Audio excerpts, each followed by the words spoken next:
gentleman from New Jersey, the ranking member of the full committee, for 5 minutes. Thank you, Chairman Latta. I think we would all agree that robocalls are pervasive and can be dangerous, and I authored the Traced Act to impose common sense restrictions on these calls, and I recently announced that I'll be introducing legislation in part to fix loopholes caused by the Supreme Court that allowed these calls to continue, unfortunately. So let me ask Chairwoman Rosenworcel about what we can do about robocalls. What additional tools can Congress give the FCC to combat abusive robocalls? Thank you for your work on this. Unfortunately, the scam artists behind these calls are nimble, so we're going to have to change our practices and change our approach fairly regularly. Two things I think would make a difference. The first, as I mentioned to Congresswoman Matsui, is making sure we have the authority to go to court and collect these fines. And the second thing is something I know that you've talked about, which is correcting a loophole that was created by the Supreme Court in the year before last, where they froze the definition of autodialer in 1991 so that many of the scam artists can use equipment that get outside of the purview of the Telephone Consumer Protection Act. I'd like to fix that so we can go after more of these bad actors, and it's my understanding you're willing to introduce legislation to do so, so we'd be happy to help. Thank you. Now, I welcome recent actions to refocus the agency on consumer privacy and data security.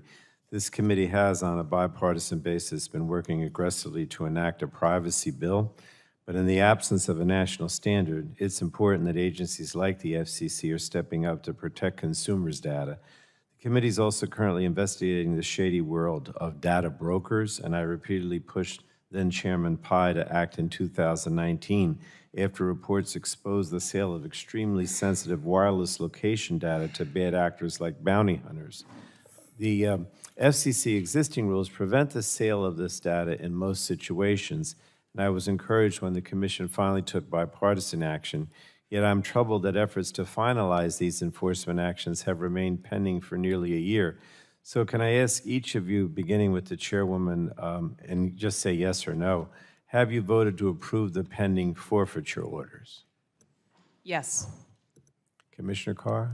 I've been discussing with my colleagues some ideas for paths forward in those. So for instance, the sale of this sensitive data continues. It has shifted from the carriers over to sort of other third parties. And my focus is how do we use this enforcement proceeding to potentially get at that ongoing conduct? And so that's what I've sort of put forward, and I would welcome the chance to do that in these enforcement items, and I'd be happy to move quickly on it. So then you haven't voted to approve the pending forfeiture orders? Right. I'm hoping we can move forward in a way that addresses a broader problem. I know. I'm just trying to get through this. So let me go to Commissioner Starks. Yes, I have voted the items.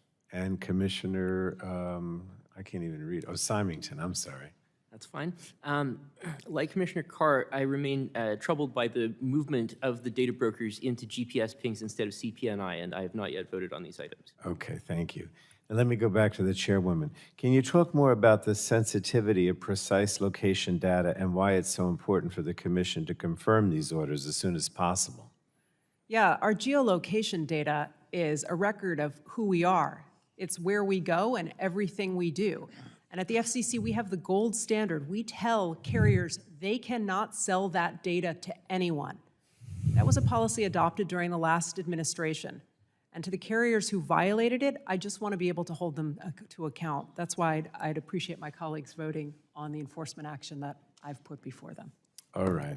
Last question. During Superstorm Sandy, I saw the consequences of a total breakdown of communication networks, and I've worked to make sure people can stay connected when it matters the most. So the FCC recently mandated the wireless resiliency framework that I helped create, and this is going to make a difference and save lives. So let me just ask Chairwoman, can you provide me with a status update on that effort? Yes, appreciate the work you did following Superstorm Sandy. You set up a template for the Commission and carriers to develop a voluntary framework to help restore communications after disaster. Following Hurricane Ida, Commissioner Carr and I went down to Louisiana, spent time with public safety there, and concluded that that framework could no longer be voluntary. It needed to be mandatory. It's now in place, and we are going to keep tabs on it to make sure it works. We will have no shortage of hurricanes and storms and wildfires in which we do so, but it's really important that we keep up to date with these policies and make sure that every carrier works together to sustain communications in a disaster. Thank you. I was going to ask Commissioner Carr to comment, but my time is out, so thank you, Chairman.